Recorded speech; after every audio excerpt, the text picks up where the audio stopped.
Hello everyone, आप सभी का स्वागत है स्टडी डायनेमिक्स में। और आज के वीडियो में जो आपका ऑलरेडी एग्जाम में क्वेश्चन पेपर आ चुका है, जो कि आपका क्वेश्चन पेपर है हिस्ट्री मेजर का, और इसका पेपर का नाम अगर देखा जाए तो एंशिएंट सोसाइटी, ठीक है।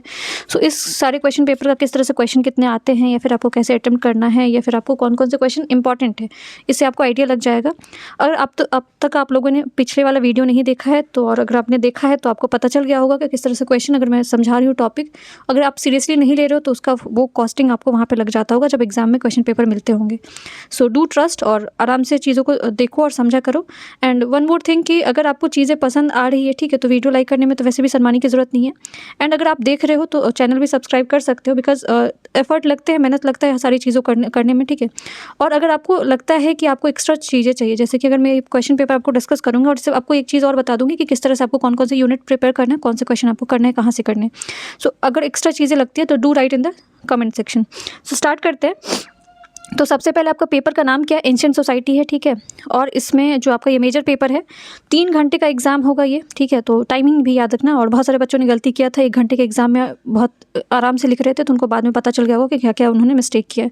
सो ये चीज़ें आपको याद रखना होता है कि आप 3 घंटे वाले पेपर में आपको कितने क्वेश्चन करने हैं, क्या क्या करना है, वो सब मैं बता रही हूँ। सो सबसे पहले देखा जाए तो ये आपको टोटल मार्क्स कितने रहेंगे, 90 मार्क्स का क्वेश्चन रहेगा, 3 घंटे का टाइमिंग है। एंड जो इसमें आपको क्वेश्चन कितने अटेम्प्ट करने हैं हिस्ट्री मेजर में, तो 4 क्वेश्चन अटेम्प्ट करने हैं। 8 टोटल क्वेश्चन होगा और 4 करना होगा आपको। सो ये आपको याद रखना है, ठीक है। सो पहले जो क्वेश्चन आया हुआ, पहला क्वेश्चन क्या था आपको? How different sources help in understanding of a world civilisation. विभिन्न स्रोत किस प्रकार से विश्व आपको सभ्यता को समझने में मदद करता है। सो अगर आप लोगों ने हिस्ट्री माइनर पढ़ा था तो वहाँ पे भी मैंने आपको सोर्सेज और स्रोत के बारे में बताया था। तो ये आपको मोस्ट प्रोबेबल क्वेश्चन है, ठीक है, जिसको या तो शॉर्ट में पूछा जाएगा। एंड वन मोर थिंग कि एक चीज़ मैं आप लोग को, जो आप लोग गलती करके आ रहे हो एग्जाम में, बार बार बता रही मैं कि क्वेश्चन जो ऐसे लिखा है ना कि how different sources help in understanding the world civilisation, या विभिन्न स्रोत, तो एज इट इज सवाल आपको ये नहीं पूछा जाएगा। इसमें आपको हो सकता है कि जो शब्द है उसका हेर फेर कर दिया जाए, बट लिखना आपको वही चीज़ें रहता है। अगर आपको सोर्स बोला गया है, स्रोत के बारे में लिखने के लिए गया है, और सोर्स अगर आपको दिख गया, तो आप वर्ल्ड सिविलाइजेशन को, आपको जो विश्व सभ्यता को आपने कैसे समझा है, कौन कौन से सोर्सेज आपने पढ़े, कौन कौन से स्रोत पढ़े, जैसे मैंने आपको वहाँ पे साहित्यिक बताया था, पुरातात्विक बताया था, लिटरेरी सोर्सेज, आर्कियोलॉजिकल बताया था, तो वो वैसे ही आपको एक फॉर्मेट होगा जिसको आपको समझ के वहाँ पे लिख के आना होगा, ठीक है। सो पहला क्वेश्चन यही था आपका। नेक्स्ट क्वेश्चन था आपका, What do you understand by the term Brown Age? Discuss the significance in context of emergence of the civilization. तो कांस्य सब युग जो है, आपको शब्द को उससे आप क्या समझते हो, तो इसकी अंडरस्टैंडिंग आपको कैसे है। ब्राउन एज किसको बोला जाता है, कांस्य युग किसको बोला जाता है। सो यहाँ तो पहले बार में इसको डिफाइन करोगे, और इस पर अगर डिटेल वीडियो चाहिए तो आप लोग कमेंट सेक्शन में लिखना। Discuss its significance and emergence of civilisation. तो जितनी भी आपको जो सभ्यता है उसका उद्भव कैसे हुआ, उसके संदर्भ में इसके महत्व चर्चा कीजिए। तो 4 क्वेश्चन आपको करना है, बट लेकिन अगर आप ध्यान से देखोगे तो हर क्वेश्चन में 2 क्वेश्चन छुपा होता है, तो आपको लिखने के लिए काफ़ी सारी चीज़ें होती है जहाँ पे आप लिख सकते हो। एंड उसी क्वेश्चन को अटेम्प्ट किया करो जिसमें आप काफ़ी लिख सकते हो, ठीक है। और लिखने के लिए मैंने पहले भी बोला, यहाँ पे 4 ही क्वेश्चन आपको करना पड़ेगा। हिस्ट्री जो आपका मेजर है वहाँ पे 4 ही क्वेश्चन करना है, और 90 मार्क्स का है। तो आप जितना लिखोगे उतनी, और जितनी आप उसमें कंटेंट डालोगे और जितना आप साफ सुथरा लिखोगे उतना आपको मार्क्स मिलने के चांसेस होते हैं। अब 4 ही क्वेश्चन करना है, 3 घंटे का टाइम रहेगा, 1-1 घंटा। अब थोड़ा टाइम का मैनेजमेंट आप करना सीखो। अब तो ऑलरेडी आपने काफ़ी सारे एग्जाम दे रखे होंगे। सो इस वाले पेपर में आपको क्या करना है, कम से कम अगर एक क्वेश्चन पे देखा जाए तो, अगर एक क्वेश्चन पूछा जा रहा है तो उसमें 6 जो है side by side 6 minimum page बोले, मैक्सिमम नहीं बोले, मिनिमम 6 लिख सकते हो, इससे ज़्यादा भी लिख सकते हो, आपके पास टाइम होता है काफ़ी, ठीक है। नेक्स्ट क्वेश्चन आपका, highlight the important crafts production and trade in the Harappan and Chinese सांग सिविलाइजेशन। सो हड़प्पा और चीनी सांग सभ्यता के शिल्प उत्पादन एवं व्यापार का महत्व प्रकाश डाले। अब ये बार बार बोल रही हूँ, इसको ध्यान से सुनना। यहाँ पे एवं पूछा गया, ठीक है, मतलब स्लैश डाला हुआ, या तो आप हड़प्पन के बारे में लिखो या तो चाइनीज लिखो, दोनों लिख के आ जाओगे तो गड़बड़ हो जाएगा, ठीक है। सो क्वेश्चन को पढ़ना भी सीखो आप लोग। हाईलाइट इंपॉर्टेंस क्राफ्ट्स, ठीक है, जो आपको हड़प्पा और चीनी सभ्यता है उसके शिल्प उत्पादन एवं व्यापार के बारे में महत्व प्रकाश डाले। सो अगर आप लोगों ने हड़प्पन वाला सोसाइटी का जो वीडियो डाला है, अगर नहीं देखा तो उसको देख लो आप, वहाँ पे मैंने सब कुछ बता रखा है। जो हड़प्पा में आपको समाज कैसा था, सोसाइटी कैसा था, पॉलिटिकल कंडीशन कैसा था, and also art and craft के बारे में भी बताया था मैंने, कौन कौन से लोग वहाँ पे कौन सा व्यापार करते थे, किस तरह से उनकी जो आर्थिक स्थिति किस तरह की थी। तो ये सारी चीज़ें मैंने वहाँ पर कवर कर रखा है, तो वहाँ से वो सारी चीज़ें देख लेना। सो आपको यहाँ पे देखना कि क्राफ्ट्स के बारे में पूछा गया, मतलब यहाँ पे आपको उसके जो व्यापार की जो नीति थी वो किस तरह की थी, या फिर वहाँ पे एग्रीकल्चर कैसा रहा होगा कृषि प्रधान था कि नहीं था, ये सारे पॉइंट्स आपको लिखने। तो यहाँ पे या तो हड़प्पा वाला क्वेश्चन लिखना या फिर चाइनीज़ वाला लिखना, ठीक है। तो दोनों में से वही क्वेश्चन अटेम्प्ट करना जिसमें आप मैक्सिमम लिख सकते हो, ठीक है। तो ये थर्ड क्वेश्चन था आपका। फोर्थ क्वेश्चन आपका, describe the society and religion of the brown age civilisation of Harappa. तो पहले सवाल में आपको पूछ दिया गया किसके बारे में, आर्थिक स्थिति के बारे में पूछ दिया गया, और फोर्थ क्वेश्चन में आपको पूछा गया सोसाइटी और रिलीजन। तो ये भी मैंने आपको ब्राउन एज सिविलाइजेशन जो हड़प्पन सिविलाइजेशन, वहाँ पे लोग कौन से धर्म, उनका धर्म था कि नहीं था, या मंदिर का निर्माण हुआ था कि नहीं था, या फिर उसको वहाँ पे पशुपति सील के बारे में वो वर्शिप करते थे, मदर गॉडेस का रेफरेंस मैंने आपको बताया था। ये सारी चीज़ें वहाँ पे है, उसको एक बार जाके आप देख सकते हो। सोसाइटी के बारे में भी बताया था, समाज आपका कैसा था, महिलाओं का स्थिति किस तरह का था, आपको जो लोग वहाँ पे किस तरह से रहते थे, आपको सिटाडेल बना हुआ था कि नहीं बना हुआ था। तो ये फोर्थ क्वेश्चन आपको। तो फोर्थ क्वेश्चन अगेन आप देख रहे हो कि आपको हड़प्पा और चाइना जो चाइनीज सिविलाइजेशन है उसका स्लैश डाल के डाला हुआ है। सो एक तो काम कर लेना कि दोनों पढ़ के तो दोनों जाना, बट हड़प्पा क्योंकि आप लोगों ने माइनर वाले पेपर में पढ़ रखा है तो वहाँ से आपको चीज़ें लिख सकते हो। क्वेश्चन नंबर 5 है आपको, examine the various factor leading to the emergence of brown age civilisation in Mesopotamian up to the Akkadian empire and Egypt's old kingdom, ठीक है। सो आपको मेसोपोटामिया वाला जो सिविलाइजेशन जिसको कांस्य युगीन सभ्यता मेसोपोटामिया, जिसको अकद साम्राज्य तक मिस्र पुरान साम्राज्य के उदय और विभिन्न कारकों का परीक्षण कीजिए। सो 3 सिविलाइजेशन है जिसके बारे में आपको पता होना चाहिए। हड़प्पा वाला भारत के दृष्टिकोण से देख लेना, मेसोपोटामिया अर्थात जो आपका मिस्र वाला जो है वो भी देख के जाना, एंड देन जो आपका चाइनीज सिविलाइजेशन है उसको देख के जाना। बट उसमें ये चीज़ देखना कि आपको सोसाइटी पूछा, समाज के बारे में पूछा जा रहा है, आर्थिक स्थिति पूछा जा रहा है, फिर आपको धार्मिक, क्योंकि आप लोग एक क्वेश्चन देखते हो और बिना पढ़े हुए क्या करते हो, जो भी आपको आता था सब लिख लेते हो, वो नहीं करना। पहले जो क्वेश्चन में डिमांड किया गया, आपको पूछा गया, अगर समाज के बारे में पूछा गया तो पहले समाज के बारे में बताओ, सोसाइटी के बारे में आपकी क्या समझ है उनकी, उसको एक्सप्लेन करो। और फिर अगर आपको लगता है कि चीज़ें शॉर्ट हो रहा है या फिर आप नहीं लिख पा रहे हो, तो फिर आपका जो भी आपका उस सोसाइटी को लेकर या फिर उस सिविलाइजेशन को लेकर या सभ्यता को लेकर जो भी आपको पता है उसके बाद लिखोगे, ठीक है। क्वेश्चन नंबर 6 है आपको, analyse the nature of economy and state formation with the reference of brown age civilisation of the Mesopotamia. अब यहाँ पे इनके सोसाइटी के बारे में लिखना है। सो मेसोपोटामिया और जो मिस्र की आकाशीय युगीन सभ्यता का संदर्भ में अर्थव्यवस्था, राज्य गठन तथा समाज का प्राकृतिक विश्लेषण कीजिए। सो अब इस सवाल में आपको क्या है कि दो सिविलाइजेशन रेफर यहाँ पे और करके दिया हुआ है, ठीक है। बार बार या बोल रही हूँ मैं, या तो मेसोपोटामिया का लिखोगे या फिर जो आपका इजिप्ट का लिखोगे, या तो आप मेसोपोटामियन लिखोगे या फिर मिस्र लिखोगे, दोनों में से एक ही लिखना है। और दोनों में से एक लिखना है, उसमें से क्या क्या लिखना है आपको, उनकी जो है वो अर्थव्यवस्था के बारे में, राज्य का गठन कैसे किया होता है, स्टेट फॉर्मेशन कैसे हुआ था, और समाज की जो प्रकृति थी उसके बारे में विश्लेषण करना है। तो इसमें आपको 3 चीज़ें लिखना है। तो लिखने के लिए आपको कंटेंट कम नहीं पड़ेगा अगर पढ़ के जाते हो तो, और अगर पढ़ के नहीं जाते हो तो कुछ भी लिख के अगर आओगे तो मार्क्स मिलने के कम चांसेस होते हैं। क्वेश्चन नंबर 7 आपको, discuss the political and economic development in bronze age civilisation of brown age Minoan और या माइसिन, ठीक है। ये 2 सिविलाइजेशन है, इसके पॉलिटिकल या इकोनॉमिक कंडीशन के बारे में इनको बताना है आपको, ठीक है। सो ये 7th क्वेश्चन था। 8th क्वेश्चन जो रहेगा आपका, ये शॉर्ट नोट रहेगा। अब एक और चीज़, जो आपका मेजर पेपर होता है ना, वहाँ पे शॉर्ट नोट ऐसा नहीं कि कंपलसरी आपको करना ही करना पड़ेगा। वैसे वैक में आपको करना था शॉर्ट नोट, पहला क्वेश्चन आपको कंपलसरी होता है, वैसे मेजर और माइनर में नहीं होता है। बट शॉर्ट नोट अगर आप करते हो तो आपको ज़्यादा लिखना नहीं पड़ेगा, और आपके लिखने के लिए आपको काफ़ी सारे पॉइंट्स होंगे, और आपके पास डाइवर्सिटी होता है, ठीक है। आप आराम से और एक्स्ट्रा चीज़ें लिख सकते हो। इसलिए मैं बोलती हूँ कि शॉर्ट नोट लिखोगे तो लिखना कम पड़ेगा, क्योंकि लिखते लिखते एक टाइम के बाद आपके पास कंटेंट बच नहीं जाता है।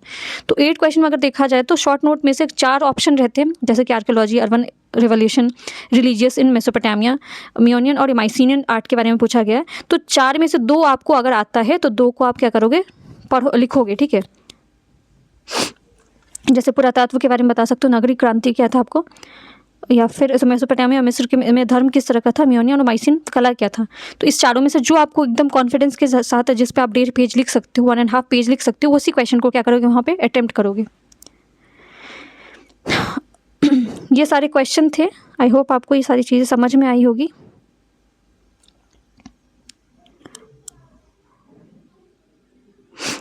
और कुछ क्वेश्चन है जो कि देख लेते हैं, जो पहले आया हुआ था, इससे भी आपको आइडिया लग जाएगा। अब देखो यहाँ पे पहला क्वेश्चन जो आया था ना, पिछली बार पूछा गया था, what do you understand by the technology change, discuss the role of metal technology in leading long term social and economic changes. So technology का क्या रोल था, आपको प्रौद्योगिक परिवर्तन से आप क्या समझते हैं, और दीर्घकाल सामाजिक और आर्थिक परिवर्तन में धातु का प्रौद्योगिकी की भूमिका में पर चर्चा कीजिए। सो मेटल टेक्नोलॉजी, अब मेटल टेक्नोलॉजी आपने हड़प्पन सिविलाइजेशन में भी पढ़ा होगा, जब आपको कोई किसी ने आर्थिक स्थिति के बारे में बताया होगा। तो वैक्स लॉस्ट करके एक टेक्निक था जिसमें आपको चीज़ों को बनाया जाता था, आर्ट एंड क्राफ्ट कैसा था, जैसे कि आपको ब्रॉन्ज बनाने का, कांस्य बनाने भी अपने आप में एक बहुत बड़ी कला है। तो उन सारी चीज़ों को यहाँ पे लिखना है आपको, ठीक है। और इसके साथ यहाँ पे देखो तो यहाँ पे किस तरह से सोशल और इकोनॉमिक चेंजेस में मदद करता है, तो ये पॉइंट भी इसी में कवर करना है। क्वेश्चन नंबर सेकंड अगर देखा जाए तो आपको पूछा गया discuss the important factor responsible for the origin and growth of civilisation. देखो सेम ही क्वेश्चन है आपको, जो सभ्यता के उत्कर्ष और विकास के लिए जिम्मेदार महत्वपूर्ण कारणों की चर्चा कीजिए। कोई भी सभ्यता अगर आपको आता है, चाहे आपको हड़प्पा सिंधु घाटी सभ्यता के बारे में आपने पढ़ा होगा, तो सिंधु घाटी सभ्यता जो आपको आ रहा है उसके पीछे, उसके ग्रोथ के पीछे क्या क्या रोल था। जैसे आपको देखा जाए तो वहाँ पे आपको ट्रेड एंड कॉमर्स बहुत अच्छा था, व्यापार बहुत अच्छा होता था, कृषि बहुत अच्छा था। इसके अलावा अगर देखें तो लोगों को कांस्य बनाने का जो है कला के बारे में पता था, सरप्लस प्रोडक्शन होता था, डॉकयार्ड था वहाँ पर बना हुआ आपको लोथल में अगर देखा जाए। तो ये सारे फैक्टर्स क्या क्या जो जिसके कारण से ये कोई सभ्यता आपको क्या बनता है, सभ्यता बनना शुरू होता है, तो कारण आपको लिखने हैं। तो एटलीस्ट क्योंकि ये आपको 8 में से 4 क्वेश्चन करना है, इसमें मैक्सिमम लिखना है, तो कम से कम पॉइंट्स में अगर लिखते हो तो 15 से 20 पॉइंट लिख के आया करो, और उसको हर पॉइंट को एक्सप्लेन करोगे। And do right in the points में लिखो, और उसको 2-2 4-4 पॉइंट को क्या करो, 3-3 4-4 लाइन में एक्सप्लेन किया करो। तो उससे आपको लिखने के लिए भी क्योंकि टाइम लास्ट में कम पड़ जाता है, अगर पैराग्राफ लिखते हो तो उसमें आपको बहुत ज़्यादा सोचना भी पड़ता है। क्वेश्चन नंबर थर्ड आपका discuss the stage development civilisation bronze age Harappa and China civilisation. तो हड़प्पा वाला तो पक्का मैं बोल रही हूँ क्योंकि आपने माइनर पढ़ा है, तो वहाँ पे आपका ऑलरेडी प्रिपेयर है, ठीक है। तो उसी को और अच्छे से प्रिपेयर कर लो, बट चाइना वाला स्किप करके मत जाना। ऐसा हो सकता है कि आपको वहाँ पे हो सकता है कि चीज़ें भूल जाओ, तो चाइना वाला अगर पढ़ के जाओगे तो वहाँ पे वो चीज़ें रिकॉल है तो वो कर सकते हो आप, ठीक है, टाइम अभी है। नाउ फोर्थ क्वेश्चन आपको evaluate the economy and pattern of trade off Harappan and Chinese, जो आपका सिविलाइजेशन से जो सभ्यता थे, हड़प्पा या चीनी सभ्यता के अर्थव्यवस्था तथा व्यापार के पैटर्न का जो है आपको क्या करना, मूल्यांकन करना है। तो हड़प्पा का ऑलरेडी पढ़ रखा है, बार बार मैं बता रही हूँ, उसको अच्छे से एक बार और रिवाइज कर लो, टाइम आपके पास है। Fifth question, how did origin of the early writing impact the growth of civilisation, discuss the reference of Mesopotamian और इजिप्शियन। तो यहाँ पे आलतू फालतू चीज़ें नहीं लिखोगे, सवाल में आपको पूछा जाए कि प्रारंभिक लेखन प्रणाली में उत्पत्ति सभ्यता के विकास को कैसे प्रभावित किया था, मेसोपोटामिया अथवा मिस्र की सभ्यता के संदर्भ में चर्चा करें।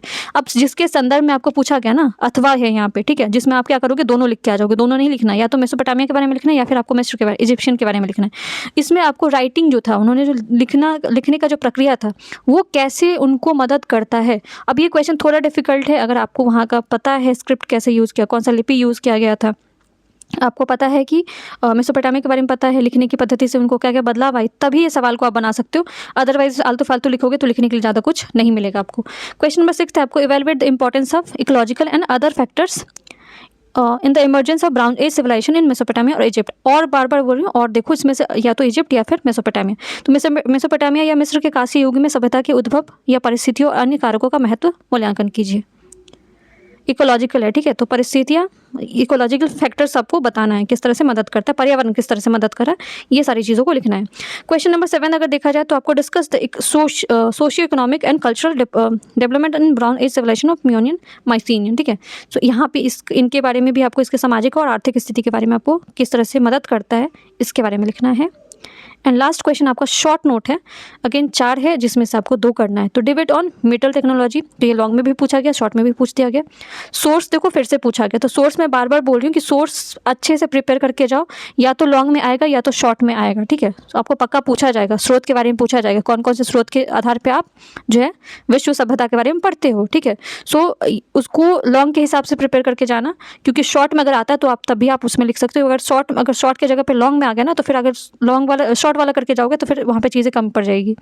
Characteristic of urban society, so urban society के क्या क्या आपके विशेषताएं होती हैं, 10 विशेषताएं अगर आपने उपेंद्र सिंह वाली बुक में पढ़ा होगा तो 10 विशेषता बताया गया है। सो 10 विशेषताएं, 10 उसके फीचर्स हैं। और मियोनियन और माइसीनियन बॉरियल प्रैक्टिसेस, तो यहाँ पे कैसे लोगों को उस टाइम पे दफनाया जाता, जलाया जाता था, उसकी प्रक्रिया क्या होती थी, इसके बारे में लिखना है। तो अगेन इसमें अगर देखा जाए तो मेटल टेक्नोलॉजी आप कर सकते हो, सोर्सेज के बारे में लिख सकते हो, और आपको जो नगरीकरण था, जो शहरीकरण था, जो नगरी सभ्यता था, उसके बारे में 10 पॉइंट लिख सकते हो। तो अब यहाँ पे अगर आपको कुछ एक्स्ट्रा फैक्ट्स चाहिए, या फिर आपको लगता है कि कुछ आपको पॉइंट समझ में नहीं आया था, या हड़प्पन वाला तो मैं नहीं कवर करवाऊंगी क्योंकि ऑलरेडी मैंने उसका वीडियो डाल रखा है, तो वहाँ से आप जाके चीज़ें देख सकते हो। बट अगर इसके अलावा अगर कुछ लग रहा है कि आपको ज़रूरत है और आपको पता होना चाहिए, या फिर आप आंसर चाहते हो कि किस तरह से कोई आंसर लिखना है उसका, तो मैं मुझे बता सकते हो कमेंट सेक्शन में लिखना, मैं उसको आपको अपलोड कर दूँगी। और वीडियो पसंद आ रहा है, और बहुत सारे लोग मैं देख रही हूँ कि अगर मेरे पास डेटा अवेलेबल है जिसमें मैं देख रही हूँ कि बहुत सारे ऐसे लोग हैं जो कि बिना सब्सक्राइब किए हुए वीडियो देख रहे हैं। तो ऐसा कुछ नहीं, आप सब्सक्राइब कर सकते हो एंड ऑल्सो शेयर करो, अपने दोस्तों को दिखाओ, ठीक है, उनके पास भी जाना चाहिए। इतनी सेल्फिश बनने की ज़रूरत नहीं है, ठीक है। So thank you so much.